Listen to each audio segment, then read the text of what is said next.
say a little bit more about what you were doing at Keepers of the Earth. I mean, because again, this is such a foundational organization. You're Sure. out there looking for something, nothing's there.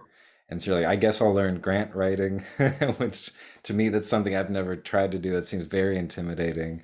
And so getting that thing going, and I think it was around for maybe a decade, and then you kind of stopped it and move on to some other stuff. Yeah, Yeah. So what were you doing for that decade? during the decade.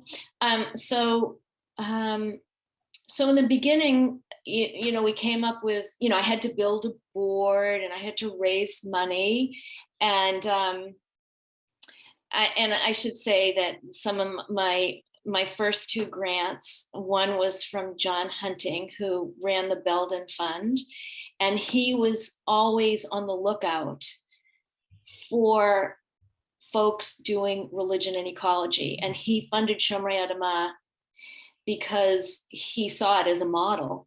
I was like, in the first like three or four people doing religion and ecology. So people were looking for like, how do you target different audiences? Like different audiences need different environmental messages. Right.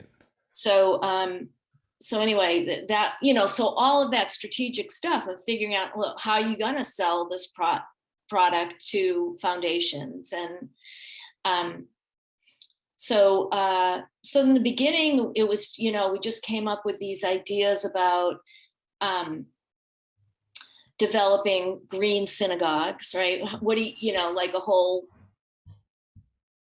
series of things that you can do to green your synagogue, Nice. right? To green the physical plant and also to green activities.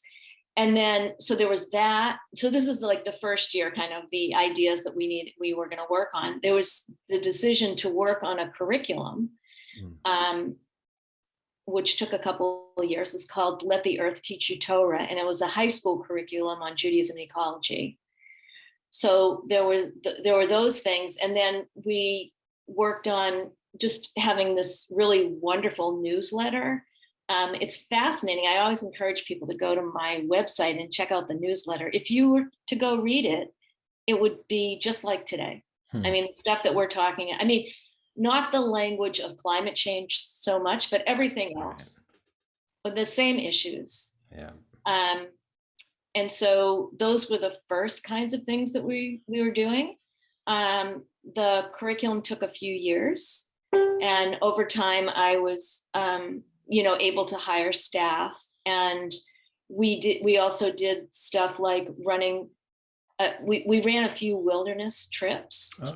to take people out and give them an experience of, they were actually water canoe trips. Hmm. We ran one in Utah and one in Maine, to give people an experience of wilderness and like teaching ecological stuff in the wilderness. Um, but there was so much for me to learn as somebody, I mean, I learned as I went, right? And just about like how to run an organization and what you do and what you say no to, right? There was so much. I mean, we were the only ones on the block doing it, and everybody wanted, everybody would come to us for everything that was remotely related Right. to Judaism and ecology. And I had to realize, I have X skills and I don't have these other skills. And so originally, there were all these chapters that bubbled up, and we had to basically cut that because, people were going off and saying all these things in the name of Shomrei Adamah, the name of the organization, that were totally wrong. So basically, we pulled in from doing like chapter work and just focused on educational work. Hmm. I mean, there was so much to do of Right. really developing a foundation in Jewish ecological thought. So that was what the curriculum was about. We partnered with Hadassah, which is this huge Jewish organization, and did a book for them on Judaism and ecology. It's a women's organization. So it was a book that they would use during the year for like their monthly gatherings, and they study a chapter each month. So there was just a lot of educational kinds of things, and a lot of speaking gigs, and yeah, conferences, and Right. That's that's what. such cool work. That's great. I like that you still kept the wilderness trips involved. Right, So still rabbi of the river right, after right, all those years. right. Oh, but I forgot to say, like, maybe the most important thing. Hmm. The way that Shomrei Adamah started, like the very first thing that this was actually even before Shomrei Adamah started, the summer, the year before Shomrei Adamah started, I worked on the Jewish holiday Tu B'Shvat, the New Year of the Trees. Mm-hmm. And so Judaism has this really cool minor holiday that's a Right. holiday for trees. And it was all about paying taxes on your fruit trees. Oh. And it was not seen as a significant holiday. It was just a minor holiday in the calendar. Um, but in the 1600s, the mystics who lived in Sfat in Israel, these Kabbalists, they developed a Seder, a ritual for this holiday. Hmm.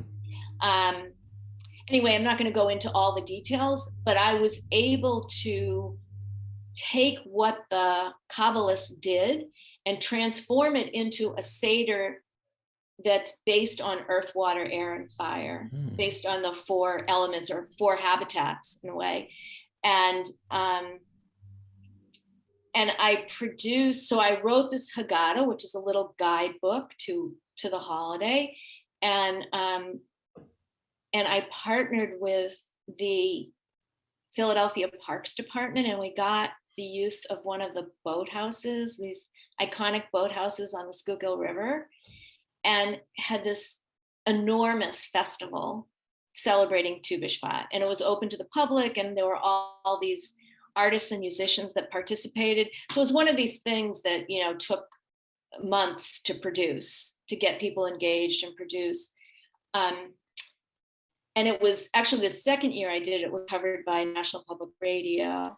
And uh, for me, doing holiday work has always been really important because, again, it's about, like, how do you reach people in joy Right. so that you engage people instead of like telling people what to do. Yeah. I feel like the more that you can reach people in terms of abundance and their own, like their own connection to the holiday or to the earth, then I mean that feels like this really important first step. Because I just find over and over people come up with these like to-do lists of ways to try to get people involved in a synagogue or a church. And it's very pedestrian. And, it's like, okay, we're going to do XYZ, and there's no, there's no flavor, and there's no color, Yeah. and there's no sensuality. Yeah. And it just feels like completely divorced from what it means to live in the natural world. Right. And so the holidays for me have been a way of really sort of lifting up all the beauty, um, and engaging people that way.